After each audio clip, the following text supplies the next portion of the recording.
Lalu siapa yang pas, yang cocok untuk meneruskan jabatan sebagai Panglima TNI pasca Jenderal Andika pensiun? Kita akan kupas bursa calon pengganti Panglima TNI bersama pengamat bidang militer dan pertahanan Koni Rahakundini Bakri. Selamat petang, Bu Koni. Selamat petang. Ada 3 calon kuat pengganti Jenderal Andika. Prediksi Anda, siapa Bu Koni? Kalau pertanyaan seperti itu, saya seolah-olah ditempatkan jadi tukang ramal, bukan analis pertahanan. Oke, kita bahas dulu tentang pernyataan Ibu Megawati Soekarno Putri, mantan presiden kita.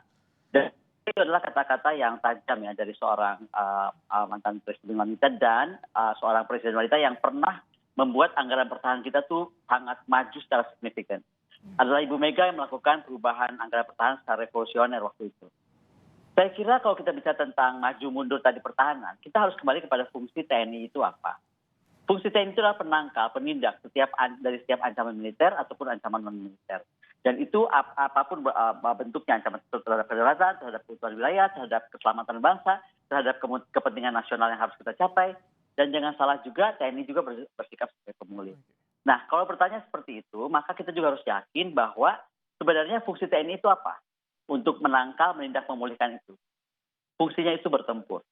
Nah, ini yang sekarang kita harus tekankan kembali kenapa akhirnya penting untuk Bu Mega mempertanyakan hal itu. Itu nomor 1.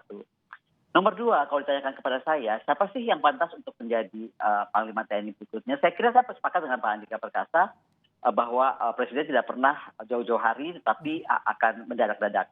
Jadi bisa mepet Bu Koni ya? Apa? Bisa mepet, ini kan 2 bulan lagi harus ada profiling loh dari sekarang artinya. Ya, makanya saya mau bilang bahwa kalau kita sekarang tarik kepada janji Presiden Jokowi di 2014 saat menyatakan bahwa kita harus menjadi negara poros maritim dunia, itu kan kita juga berarti menjadi negara poros di antara dunia. Kita menjadi poros permukaan dunia. Nah, artinya kalau menurut saya kita harus memilih, saran saya ini kepada Presiden, karena ini sesuai janji Presiden loh, bukan sesuai janji saya. Kita itu harus mewujudkan Panglima TNI kali ini harus dari Angkatan Laut gitu. Okay. Kenapa dari Angkatan Laut, yaitu Pak Admiral Yudo Margono atau Laksamana Yudo Margono? Karena gini ya, paling gampang itu kalau kita bicara tentang pertahanan, menurut saya itu apalagi kita menjadi poros negara maritim, pakailah base-nya itu Angkatan Laut. Dasar menghitung kekuatan itu dan postur dari Angkatan Laut. Kenapa Angkatan Laut? Dengan Angkatan Laut itu kita bisa tahu kapan kita mencapai Brown Water Navy atau wilayah kedaulatan. Kapan kita harus mencapai Green Water Navy atau wilayah kawasan. Dan kapan kita mencapai Blue Water Navy 2 samudra seperti yang kita ceritakan Pak Jokowi. Presiden Jokowi sudah 2 periode memimpin kita dan sampai hari ini kita belum pernah punya kepala staf dari Angkatan Laut. Ini menjadi penting bukan saja karena tadi isu poros maritim tadi, tetapi juga kita mesti lihat tadi yang sampaikan Presiden sendiri. Situasi geopolitik itu berubah terus. Dan ketika kita bicara hari ini tantangan Panglima ke depan, kita akan bilang bahwa perbatasan geografi satu negara itu mungkin semakin baur, semakin hilang. Karena baik, maaf Bu Koni saya potong. Bu Koni, kalau tadi selain soal poros maritim, tapi juga yang menarik adalah politik 2024 Bu Koni. Gini, tapi saya sebelum ngomong ke politik 2024, saya mesti mengingatkan kembali tentang bagaimana geopolitik kawasan. Karena ini tuh dampak perang Rusia ini belum selesai. Apalagi kalau perang tersebut berpindah ke Taiwan atau Laut Cina Selatan. Ini kan yang kita mesti sadari dulu. Nah, ini juga kita bersama-sama berharap bahwa kalau kita bicara tentang 2024, tadi disampaikan begitu, saya kira kalau 2024 sudah jelas kok. Hari ini juga kita sudah tahu misalnya Pak Andika adalah calon wapres dari partai tertentu gitu. Nah, jadi apalagi yang dikhawatirkan soal 2024. Saya cuma ingin berharap konsentrasi kita itu kembali kepada TNI. TNI baru saja berulang tahun dan TNI adalah kita dan untuk kita. Apa sih artinya maknanya? Dia harus berfungsi sebagai tentara atau angkatan perang. Makanya saya dalam ulang tahun TNI kemarin saya nyatakan mungkin Tentara Nasional Indonesia harus diganti namanya. Kembali menjadi Angkatan Perang Republik Indonesia. Tentara nasional itu dia akan bersifat inward looking, akan sibuk, akan urusan dalam negeri yang menurut saya dia nggak perlu terlalu banyak, kecuali masalah Papua misalnya melepaskan diri atau masalah yang urgent seperti terorisme, separatisme. Tapi di luar itu dia harus lebih menghandle masalah-masalah, menghadapi masalah itu keluar. Dan itu yang menurut saya memerlukan kekuatan dari pandangan seorang Laksamana Angkatan Laut dan juga Marskal Udara. Jadi calon Panglima ke depan didukung oleh jenderal dari Angkatan Darat. Jadi itu harus diterima terpadu.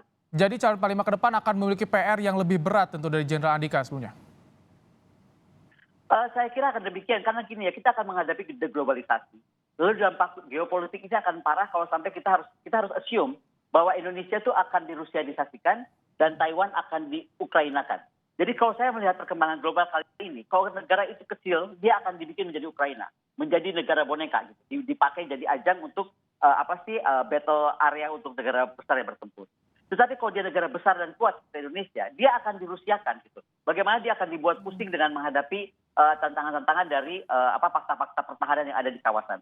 Kita mesti ingat, ke depan ini TNI menghadapi besar sekali PR ya. Pertama kita menghadapi FBDA country, ASEAN itu akan terpecah. Five Power Defense Arrangement itu telah memecah ASEAN countries. Mereka akan berblok kepada Commonwealth.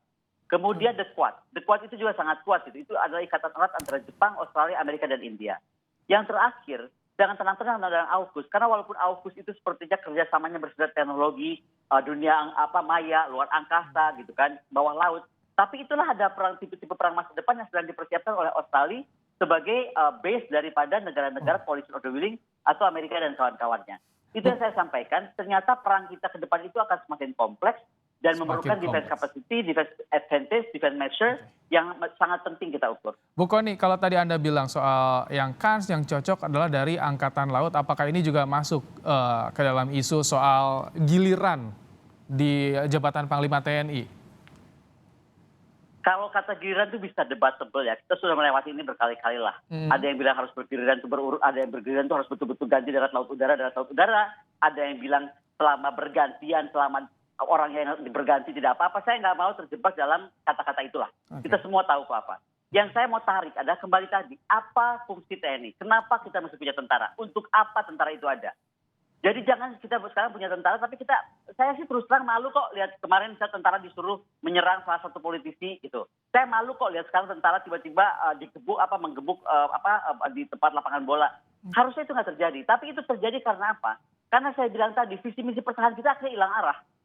Kita itu akhirnya disibuk menghadapi musuh ke dalam negeri yang rakyat sendiri. Padahal di luar sana banyak sekali musuh kita yang sedang bergerak maju dan sedang melakukan sesuatu. Pak Andika Perkasa harus kita apresiasi dengan mengadakan digitalisasi TNI misalnya. Itu yang dicatat oleh beliau kemarin. Paham tidak dengan digitalisasi itu artinya apa? Perang cyber. Perang cyber itu apa? Itu ofensif. Itu artinya kita udah nggak bisa lagi defensif aktif. Tidak ada perang cyber itu defensif aktif. Defensif pasif. Nah, itu yang kedua juga membawa apa akibatnya? Artinya tentara kita tuh ke depan juga harus lebih defensif aktif. Okay. Karena dia akan terhubung dalam sebuah sistem network centric yang membuat mereka menggunakan teknologi. Dan kalau kita tidak kuat menghadapi teknologi itu, kita akan malah dimusnahkan dengan teknologi itu sendiri.